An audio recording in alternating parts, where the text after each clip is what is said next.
जय हिंद साथियों, स्वागत है आप सभी का एजुकेशन के एटसिक्स में। रुक करते हैं एक बार फिर से बिहार की तरफ।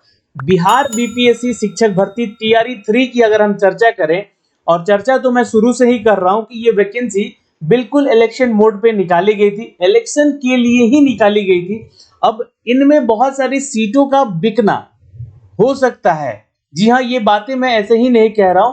हो सकता है कि इसमें बहुत सारे लोगों की सेटिंग हो रखी है, क्योंकि ऐसे लोग जो है पकड़े भी गए थे। जब 270 लोग हजारीबाग से, उनका परीक्षा पटना में था, वो हजारीबाग पता नहीं क्या करने गए थे, लेकिन उसके ऊपर कोई कार्रवाई नहीं हुई। पहली चीज, ईओयू की टीम पहुंची, जब उन्होंने भी जांच पड़ताल किया, उन्होंने भी कोई जांच पड़ताल करने के बाद कोई कार्रवाई नहीं किया, तो उन 270 लोगों को सीधे तौर पे तो बीपीएससी को बैन कर देना चाहिए था। उनका रिजल्ट तो छोड़िए, उनको एग्जाम में नहीं बैठने देना चाहिए था। ये पहली चीज है।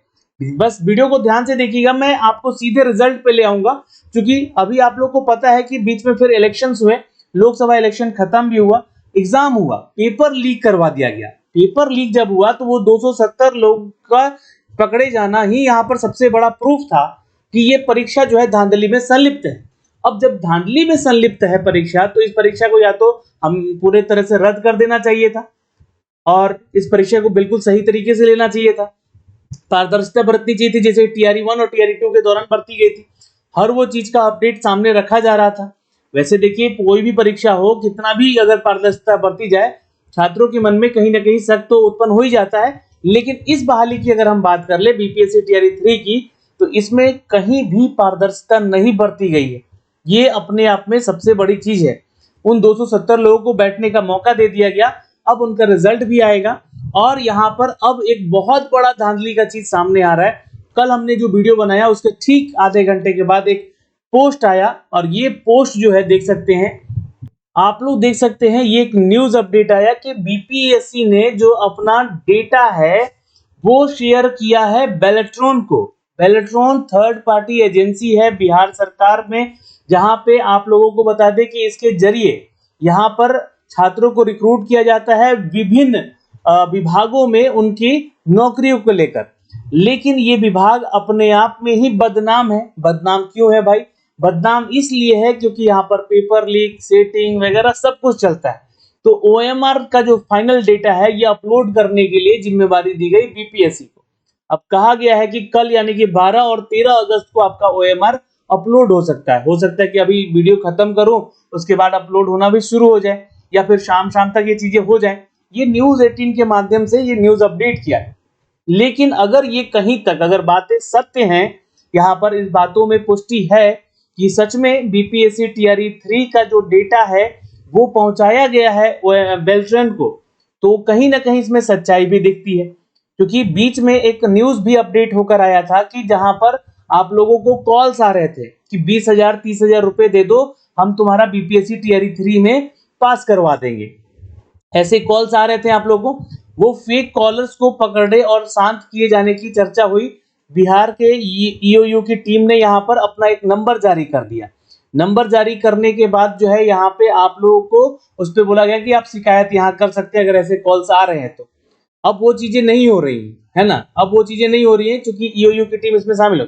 लेकिन ये कहीं तक अगर न्यूज सही है कि बीपीएससी ने बेल्ट्रॉन को अपना जिम्मेवारी दिया है करने को लेकर, अपना फाइनल डेटा वहां पे अपलोड करने को दिया है, तो इसमें कहीं ना कहीं धांधली संलिप्त होगी। तो ये हम चाहेंगे कि इस वीडियो के माध्यम से सरकार को कहना कि बेल्ट्रॉन को यहाँ से बीच से हटाया जाए। बीपीएससी के जो जिम्मेवारी है वो खुद अपना बीपीएससी देखे यहाँ पे और रिजल्ट प्रकाशित करे, ठीक है, सीधे। और ये जो ओएमआर है, स्कैन कॉपी है, आंसर की है, ये 1 से 2 दिन में सब कुछ करके खत्म करे, ऑब्जेक्शन करवाए छात्रों से, पारदर्शिता बरती जाए। क्योंकि अगर पारदर्शिता नहीं बरती गई और अगर ये सब न्यूज सही चल रहा है तो इसको खंडित करना चाहिए। आयोग को सामने आकर एक नोटिफिकेशन जारी करना चाहिए, जो कि अभी तक नहीं किया गया है। तो ये तो एक स्टेप है यहाँ पर आगे बढ़ने का, ये धांधली सेटिंग में इस बहाली को ले जाने का। मैं शुरू से ही कह रहा हूं कि कहीं ना कहीं इसमें बड़े कोचिंग माफियाओं की, या फिर अगर मैं कहूं तो इसमें बड़े मंत्रियों की जो कि संलिप्तता है, जहां कहीं ना कहीं सेटिंग की तो चर्चाएं हो रही हैं और सेटिंग हो भी रहा है। ये चीजें अब तो सामने दिखने लग गया। और ये बहाली की प्रक्रिया अगर हम बात करें दोस्तों, तो इलेक्शन मोड पे ही निकाली गई थी। ये तो मैं शुरू से कह रहा हूं। तो भाई जिन्होंने पैसे लिए हैं अब वो तो नौकरी देंगे ना। नहीं तो फिर बात ही बिगड़ जाएगी यहाँ पे। तो आयोग से, सरकार से ये विनती करते हैं हम लोग यहाँ पर, खासकर नीतीश कुमार जी से, चूंकि वो भी यहाँ पर आपको बात करें तो हमेशा पारदर्शिता की बात करते हैं, तो इस पे एक जांच बैठाई जाए और इसको देखा जाए कि ये जो है आपका बहाली का प्रक्रिया सही चल रहा है या फिर आप ही के मंत्रीगण या आप ही के कहीं पार्टी के लोग जो है कहीं शामिल तो नहीं है, या विपक्षी दल के पार्टी तो शामिल नहीं है, ये कोई भी हो सकता है। तो इस पे जांच होनी चाहिए, पहली चीज। अब यहाँ पे दोस्तों दूसरा सवाल ये बनता है कि क्या यहाँ बेल्ट्रॉन अगर इसका रिजल्ट या फिर अगर ओएमआर जारी करता है, क्योंकि ये भी सामने चीजें आ रही कि रिजल्ट भी बेल्ट्रॉन को ही जिम्मेवारी दी जा रही, तो क्या इसमें ये चीजें हो रही हैं कि इसका कट ऑफ काफी हाई जा सकता है? तो ये इसमें कहीं भी दो बात नहीं है, कट ऑफ हाई बिल्कुल जा सकता है अगर ये एजेंसी यहाँ पर आप लोगों का रिजल्ट जारी करती है या आंसर की जो है की जारी करती है, तो बिल्कुल कट ऑफ हाई जा सकता है। ठीक है, इस बात का ध्यान रखिएगा, क्योंकि उन लोगों का सेटिंग से सिलेक्शन अगर होगा जिन लोगों ने पैसे दिए हैं, तो वो आपका कट ऑफ तो बढ़वाएंगे ही यहाँ पर, ये बात एकदम फिक्स है, तय है। तो कट ऑफ हाई जाने की संभावनाएं बढ़ जाएंगी अगर ये सब कुछ सच निकला, बात जो भी न्यूज में अभी अपडेट चल रहे हैं। और ये तो प्रूफ है कि यहाँ पर आप लोगों को जो कॉल्स आ रहे थे वो डेटा लीक कहीं ना कहीं से तो हुआ है। पिछली बार तो ऐसा कॉल्स नहीं आ रहा था बीपीएससी के द्वारा, वो बीएससीबी के कॉल्स आ रहे थे पिछली बार एसटीईटी में पास करवाने को लेकर, लेकिन इस बार जो है ये प्रोसेस हो रखा है बेल्ट्रॉन के हाथों में बीपीएससी का रिजल्ट को और ओएमआर को लेकर, तो कहीं ना कहीं यहाँ पर डेटा लीक हुआ है और यही एजेंसी से हो सकता है कि हुआ है। बट इसकी जांच होनी चाहिए, ये हम लोग मांग कर रहे हैं, कहां तक चीजें सही हैं ये मांग कर रहे हैं।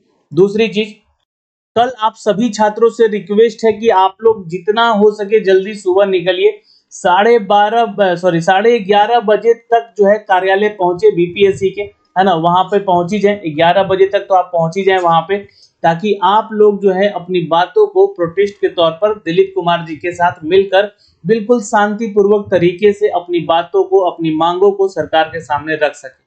ये जानकारी हम आपको यहाँ से दे रहे हैं। लेकिन कुछ अपडेट और आए हैं दोस्तों, जो कि सहरसा जिले से है। ये अपडेट बहुत इंपॉर्टेंट है। 5 लोगों को चिन्हित किया गया है, यहाँ पे आपको बता दें। एक है यहाँ पे जिनके नाम दिए गए हैं, वो आप लोग इस लेटर को पढ़ सकते हैं।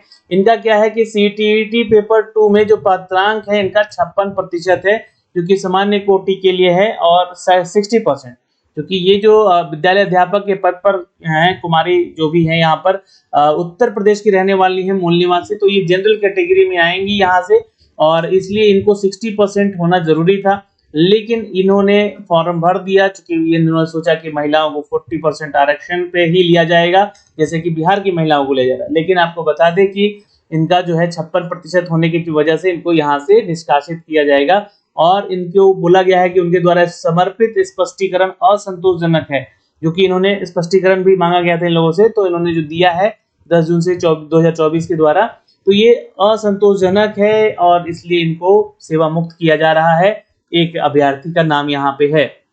दूसरे हैं यहाँ पे देखिए श्री रविंदर कुमार यादव जी हैं। यहाँ पे आपको बता दें कि कक्षा 11 से 12 में ये सिलेक्टेड हैं, और इनको एसटीईटी पेपर 2 में पत्रांक है मात्र यहाँ पर 48%, जो कि कितना होना था जी हाँ, ये जबकि आपको बता दें कि उच्च माध्यमिक में नौहट्टा में ये अभी कार्यरत हैं। रविंद्र कुमार यादव जी झारखंड से हैं, तो इनको कम से कम यहाँ पर जो है 50% लेकर आना था, यानी कि 150 नंबर का एसटीईटी पेपर होता है, पेपर 1 पेपर 2 150 नंबर का, 75 मार्क्स आना जरूरी था यहाँ पे, यानी कि 50% मार्क्स लेकर आना जरूरी था। लेकिन इनका कितना था, तो 48%। तो इन्होंने यहाँ पर जो है अपना आरक्षण का लाभ उठाया, ओबीसी लगाया होगा इन्होंने, जिसकी वजह से इनको आरक्षण में बेनिफिट मिला होगा और इनका सिलेक्शन हुआ होगा यहाँ पे। ठीक है, बट ये झारखंड से हैं, इसलिए इनको यहाँ पर इनका भी स्पष्टीकरण असंतोषजनक माना गया है और इनको भी सेवा मुक्त किया गया है।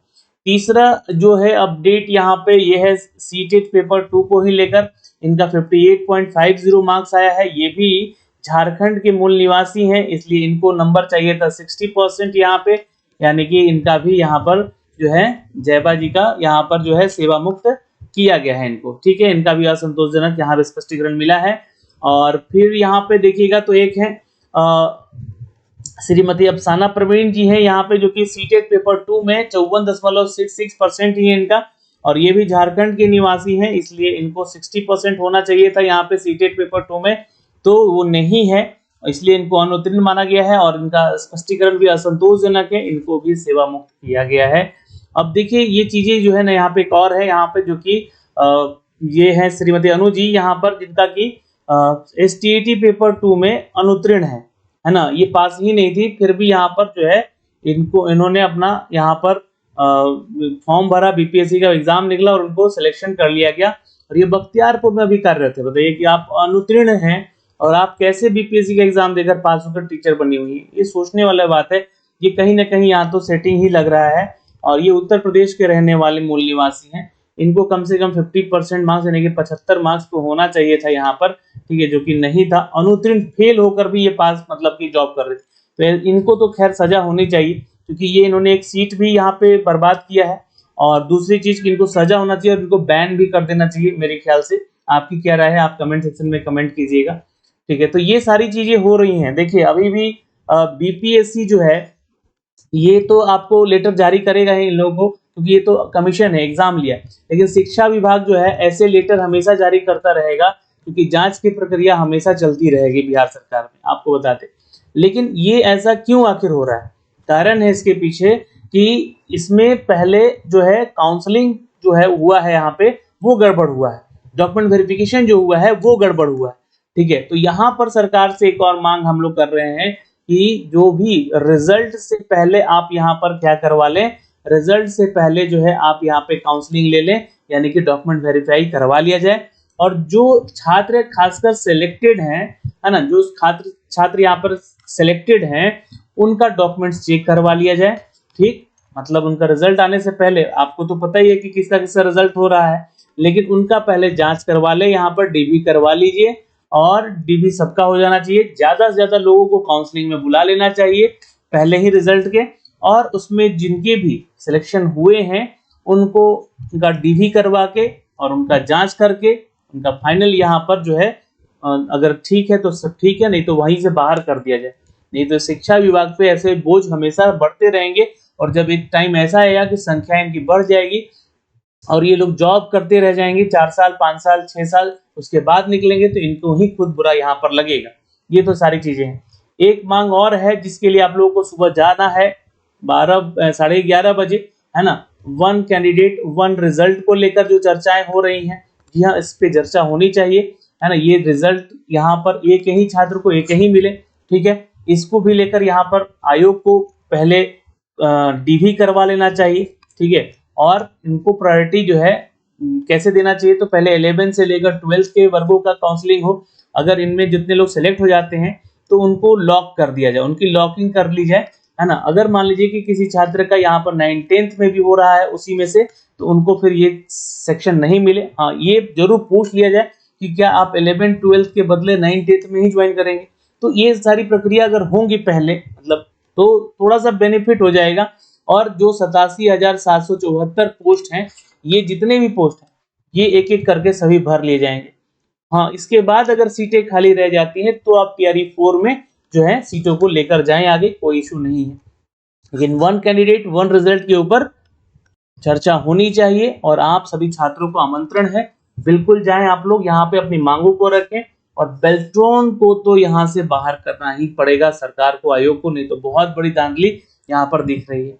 चलिए अभी के लिए इतना ही, फिर मिलेंगे अगली वीडियो में। जय हिंद।